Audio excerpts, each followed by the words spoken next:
तो फिर से आ गए हैं इस 20 प्रश्न को लेकर हम इस वीडियो में। आप सबको इस चैनल पर वेलकम, धन्यवाद, स्वागत करता हूं इस चैनल पर।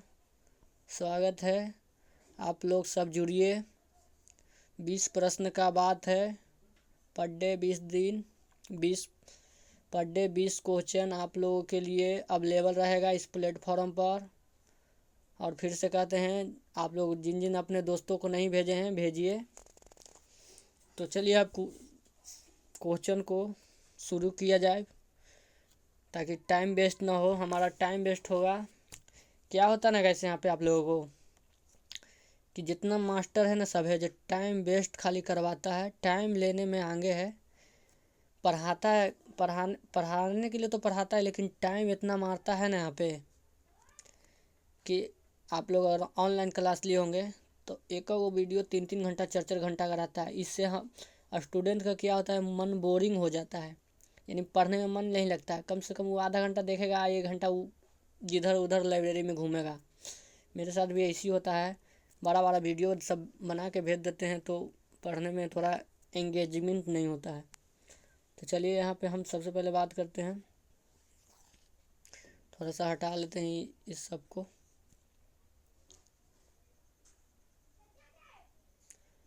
फिर से कहते हैं, अपने दोस्तों को बात शेयर कर दीजिए, चैनल पर नया है तो चैनल को सब्सक्राइब कर दीजिए। तो चलिए क्वेश्चन शुरू करते हैं। अब ज़्यादा देर हो गया, क्वेश्चन अब शुरू करते हैं। तो भारत की अर्थव्यवस्था किस प्रकार की है? आप बताइए, भारत की अर्थव्यवस्था किस प्रकार की है? पूंजीवादी अर्थव्यवस्था है, या समाजवादी अर्थव्यवस्था है, या मिश्रित अर्थव्यवस्था है, या समवादी अर्थव्यवस्था है? तो चलिए आप लोग से एक और क्वेश्चन भी यहाँ पे पूछ सकते हैं। पूंजीवादी किस देश में अर्थव्यवस्था ज़्यादा बेहद लागू है? आप लोग बताइए। यहाँ पे आपका सही उत्तर है, भारत में मिश्रित अर्थव्यवस्था को अपनाया गया है। भारत में मिश्रित अर्थव्यवस्था है, यानी कि प्राइवेट है और गवर्नमेंट भी दोनों है, प्राइवेट और गवर्नमेंट दोनों है। आप बताइए, समाजवादी अर्थव्यवस्था कहाँ चल रहा है अभी तक, कौन देश में? कमेंट में बताना है। और साम्यवादी अर्थव्यवस्था कहाँ चल रहा है? आप लोगों को पूंजीवादी अर्थव्यवस्था जैसे कैपिटलिज्म कौन कौन देश आ गए हैं, जैसे कि अमेरिका है जो पूंजीवादी देश वाला, जो अमेरिका हो गए, ब्रिटेन हो गए, सब पूंजीवादी अर्थव्यवस्था वाला है, ये सब कंट्री हैं। चलिए अब देरी न करते हुए दूसरे क्वेश्चन की ओर बढ़ते हैं हम लोग।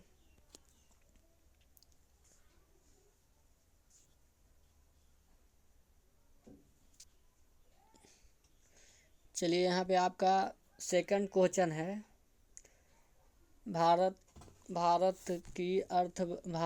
भारतीय अर्थव्यवस्था के रीढ़ किस क्षेत्र को कहा जाता है? तो वैसे आप लोगों को पता होगा तो बताइए, नहीं तो फिर हम बताएंगे। भारत के उद्योग क्षेत्र में, या कृषि क्षेत्र में, या सेवा क्षेत्र में, या व्यापार क्षेत्र में भारतीय अर्थव्यवस्था को हड्डी कहा जाता है, रीढ़ नहीं हड्डी कहा जाता है, जो मजबूती से भारत की अर्थव्यवस्था को चला रहा है। तो सबसे पहले आपका सही उत्तर है, आपका सही उत्तर है ऑप्शन नंबर बी। तो सर आपका सही उत्तर है ऑप्शन नंबर बी। ये कृषि पर आधारित अर्थव्यवस्था है। ये लगभग 56% जीडीपी पहले देते थे, अकेले कृषि क्षेत्र से जाता था, भारत की अर्थव्यवस्था चलाता था। चलिए अब आगे बढ़ते हैं। तीसरा क्वेश्चन पे, भारतीय अर्थव्यवस्था का मुख्यतः किस पर निर्भर है? जो भारत की अर्थव्यवस्था है मुख्यतः किस पर निर्भर है? वर्षा पे, तकनीकी पे, खनिज पे, मशीन पे? तो आपका उत्तर बताइए, जान रहे हैं तो उत्तर बताइए ज़रूर। उत्तर गलत भी दीजिए या सही दीजिए, बाकी उत्तर कमेंट दीजिए, तब तो पता चलेगा कि आप कितने पढ़े लिखे हैं या याद है या नहीं। तो भारत की अर्थव्यवस्था मुख्य किस पर निर्भर रहता है? यहाँ पे वर्षा पे निर्भर रहता है, ये वर्षा पे निर्भर रहते हैं। यहाँ की अर्थव्यवस्था वर्षा पर निर्भर रहता है। चलिए अब चौथा क्वेश्चन की ओर बढ़ते हैं हम लोग। भारत में आर्थिक नियोजन किस वर्ष शुरू हुआ था? आर्थिक नियोजन बोले तो पंचवर्षीय योजना, पंचवर्षीय वर्षीय योजना। अगर पता है तो बताइए। पंचवर्षीय योजना बताइए। तो ऑप्शन ए में 1947, ऑप्शन बी में 1951, ऑप्शन बी सी में 1961, ऑप्शन डी में 1975। अरे भैया ये 1947 में तो नहीं होगा, 1947 में तो नहीं होगा, 1975 में भी नहीं, 1961 में भी नहीं। तो सबसे पहले लागू हुआ था यह 1951 से चला था 56, यानी 1956 से चला था पंचवर्षीय योजना। 1951 से 1956 चला था पंचवर्षीय योजना, पहली पंचवर्षीय योजना। इसी तरह से 5-5 करके जोड़ते चल जाइए। और कुछ बीच में जो हमारे इंदिरा गांधी मरे थे उनको वजह से 2 साल गैप रह गया था। चलिएगा इस तब चौथा क्वेश्चन अब देखते हैं, अगला क्वेश्चन की ओर बढ़ते हैं हम लोग। चलिए 5वां क्वेश्चन आपके सामने हाजिर हो गया। उत्तर बताइए, उत्तर बताइए, उत्तर उत्तर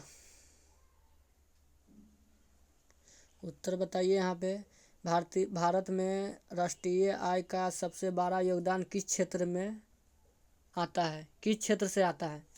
भारत के राष्ट्रीय आय में किस क्षेत्र से सबसे ज़्यादा योगदान आता है? तो आपका ऑप्शन नंबर ए कृषि क्षेत्र से, या ऑप्शन नंबर बी उद्योग क्षेत्र से, ऑप्शन नंबर सी सेवा क्षेत्र से, ऑप्शन नंबर डी खनन क्षेत्र से। चलिए उत्तर है पता तो बताइए। चलिए देखते हैं, आप कमेंट जरूर करिए, उत्तर पता है तो कमेंट करिए। तो यहाँ पे सबसे आपका उत्तर है ऑप्शन नंबर सी, ये सेवा क्षेत्र से राष्ट्रीय आय में सबसे बड़ा योगदान दे रहा है। सेवा क्षेत्र का मतलब क्या हुआ?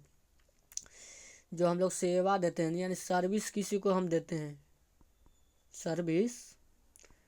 सर्विस मतलब किसी को, माने गाड़ी जो चलाता है, गाड़ी अगर कोई टैक्सी चला रहा है और टैक्सी से सरकार को टैक्स जा रहा है, उसी को सेवा क्षेत्र में बहुत ज़्यादा अब योगदान पड़ गया है। सेवा क्षेत्र से भारतीय राष्ट्रीय आय में सबसे ज़्यादा सेवा क्षेत्र से ही योगदान जा रहा है। पहले कृषि क्षेत्र से जाता था, अब कृषि क्षेत्र से ना होकर अब सेवा क्षेत्र में सबसे ज़्यादा जा रहा है। चलिए अब आगे क्वेश्चन की ओर बढ़ते हैं।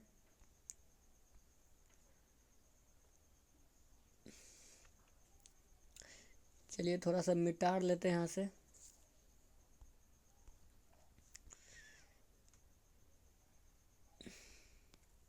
चलिए भारत किस प्रकार का देश है? चलिए भैया, भारत अभी विकसित हुआ है कि नहीं, विकासशील देश है कि नहीं, अविकसित है कि संपन्न देश है? विकसित का मतलब जो विकसित कर चुका है, उससे पैसा को लोभ नहीं, जो कमा रहा है, वो कैपिटलिज्म यानी कि पूंजीवाद देश हो जो विकसित हो गया। विकसित देश में है कौन कौन? अमेरिका है, जापान है, रूस है, चीन है, ये सब विकसित देश है। अब विकसित देश में कौन है? विकासशील देश में कौन है? भारत है। भारत, भूटान, बांग्लादेश, ये सब विकसित देश है, विकासशील देश है। ऑप्शन नंबर आपका बी है जो राइट आंसर है। भारत किस प्रकार का देश है? विकासशील देश है। चलिए आपका 7वां नंबर क्वेश्चन, भारत की जनसंख्या के वृद्धि दर को क्या कहते हैं? चलिए भैया बताइए, वृद्धि दर को क्या कहा जाता है? स्थिर, तीव्रता, या धीमी, या नगण्य? तो 7वां का चलिए बताइए, चलिए बताइए आपका ऑप्शन, आपका प्रश्न उत्तर का हम जवाब कमेंट में दे दीजिए अगर पता है तो। नहीं दीजिएगा तो फिर आप ही का कॉन्फिडेंस लेवल घटेगा। तो आपका सबसे उत्तर है इस प्रश्न का, जनसंख्या का वृद्धि दर को क्या कहा जाता है? तो इसे तीव्र कहते हैं। ऑप्शन नंबर बी आपका राइट आंसर है। चलिए भारत में बेरोजगारी किस प्रकार का प्रमुख, देखिए भारत में बेरोजगारी किस प्रकार की प्रमुख है बताइए? शहरी में ज़्यादा है, या ग्रामीण में, या दुरुपयोगात्मक में, या तकनीकी में? बेरोजगारी बोले तो भ्रष्टाचार से बेरोजगारी बढ़ रहा है, दुरुपयोग हो रहा है, बेरोजगारी का दुरुपयोग कर रहे हैं, इसी वजह से बेरोजगार बढ़ रहा है। चलिए 9वां क्वेश्चन पर आते हैं। भारत में कृषि का स्वरूप कैसा है? यांत्रिक है, जीवों का उपार्जन है, या औद्योगिक है, या वैज्ञानिक है? चलिए 9वां क्वेश्चन का उत्तर दीजिए। तो ये जीविका उपार्जनात्मक है। राइट आंसर जीविका उपार्जनात्मक है। चलिए 10वां है, यहाँ पे है थोड़ा सा ये मिस्टेक होल है। भारत में प्रति व्यक्ति आय का स्तर कैसा है? उच्च है,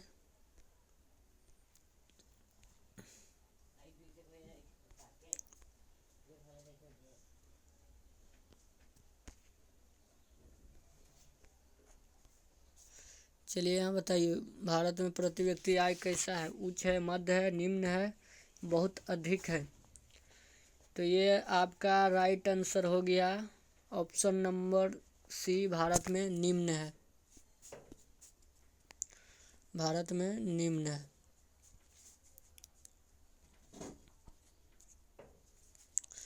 चलिए इसी के हिसाब से 11वां क्वेश्चन बताइए। 11वां क्वेश्चन का प्रश्न का उत्तर दीजिए। भारत की अर्थव्यवस्था का सबसे प्रमुख लक्षण कौन सा है? चलिए उत्तर इसका पता है तो दीजिए। तो आपका ऑप्शन ए में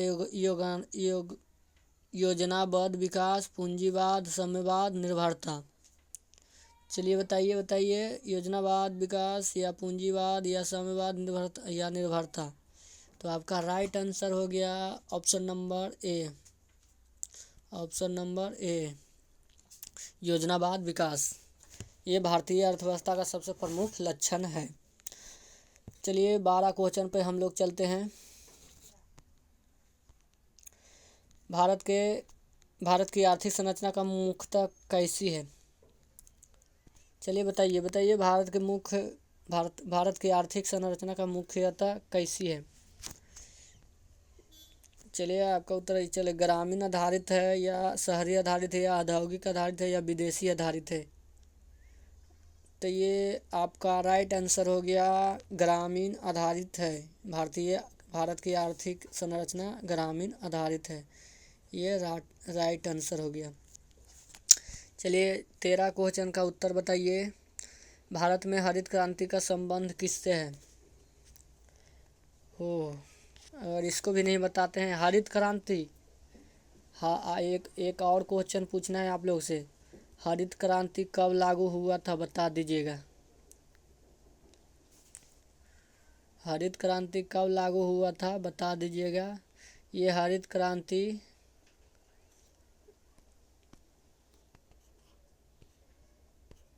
रुक जाइए, यहाँ पे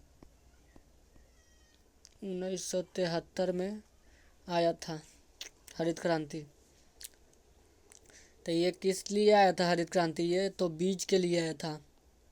औद्योगिक उत्पादन यानी कि खाद्यान्न उत्पादन, यानी भोजन के उत्पादन के लिए जो हम लोग धान उपजाते हैं, गेहूँ उपजाते हैं, उस समय क्या हुआ था कि भारत पाकिस्तान युद्ध हो गया था।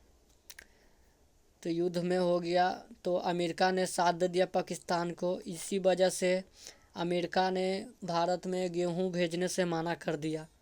गेहूँ भेजने से मना कर दिया तो भारत में बहुत ज़्यादा भूखमरी आ गई। इसी का कारण है हरित क्रांति का लाना।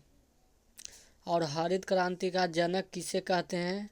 आप लोग कमेंट में बताइए, नहीं तो हम बता देते हैं।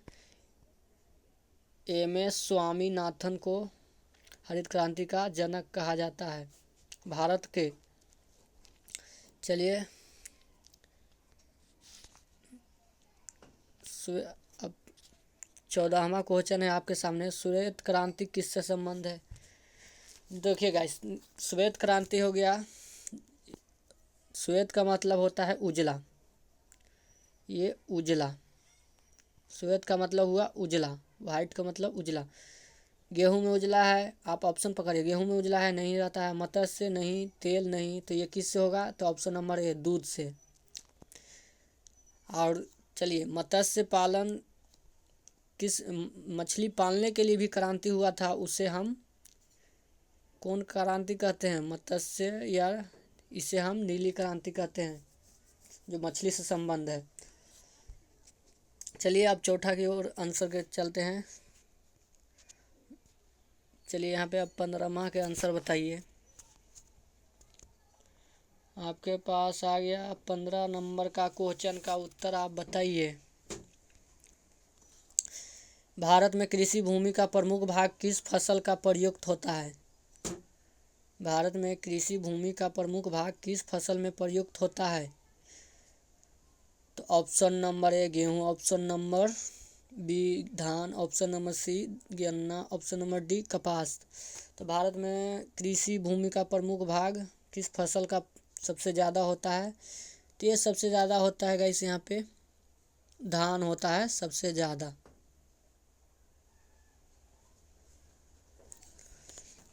धान प्रयुक्त फसल है।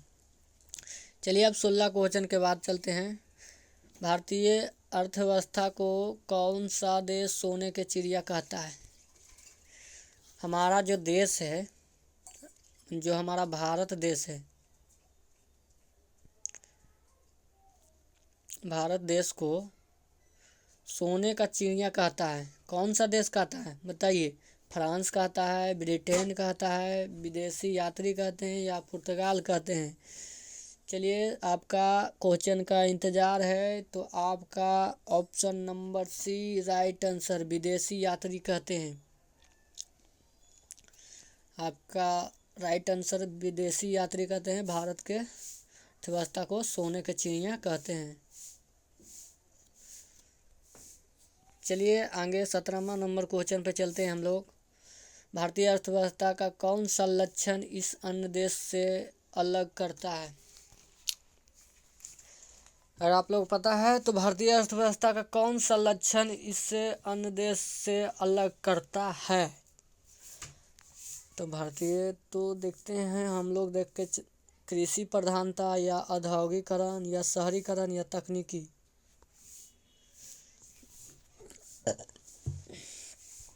चलिए आपका ऑप्शन है कृषि प्रधानता, औद्योगिकरण, शहरीकरण, तकनीकी।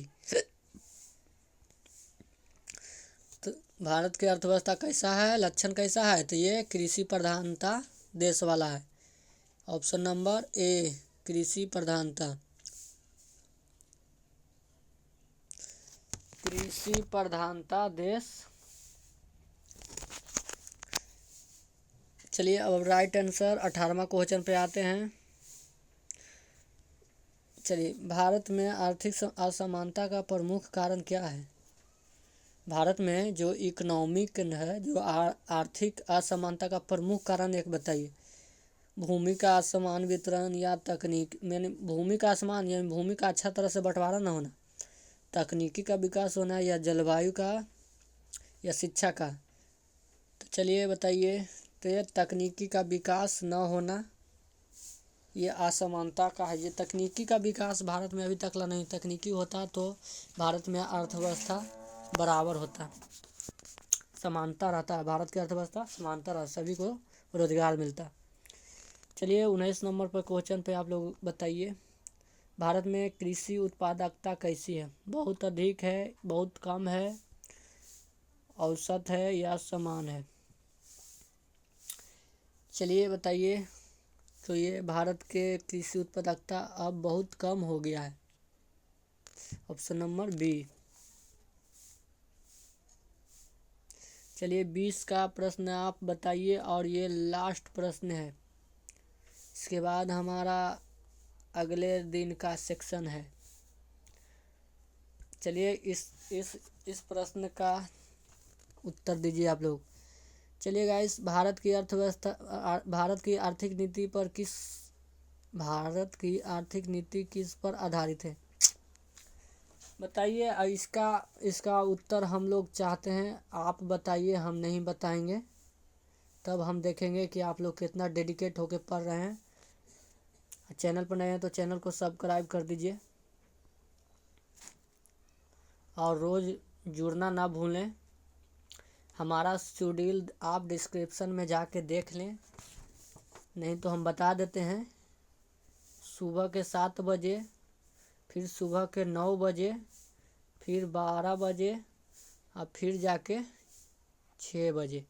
ये 4 टाइम हमारा टॉपिक वीडियो आपको मिलते रहेगा। 20-20 प्रश्न का ऑब्जेक्टिव हर सब्जेक्ट में से, और ये मेरा वादा है हर सब्जेक्ट में से आपको पूरा कराऊंगा। 20-20 क्वेश्चन खोज के लाता हूँ।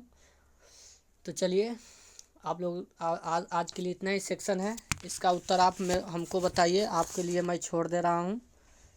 चलिए थैंक यू दोस्त, धन्यवाद। और फिर भी कहते हैं अपने दोस्तों के बात शेयर करिए, ताकि इस वीडियो का लाभ वो उन दोस्तों को भी मिल सके जो आपके करीब रहते हैं, बात करते हैं। थैंक यू दोस्त।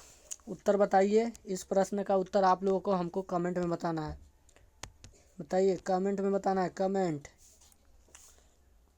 चलिए आज के लिए इतना ही रखते हैं। Thank you.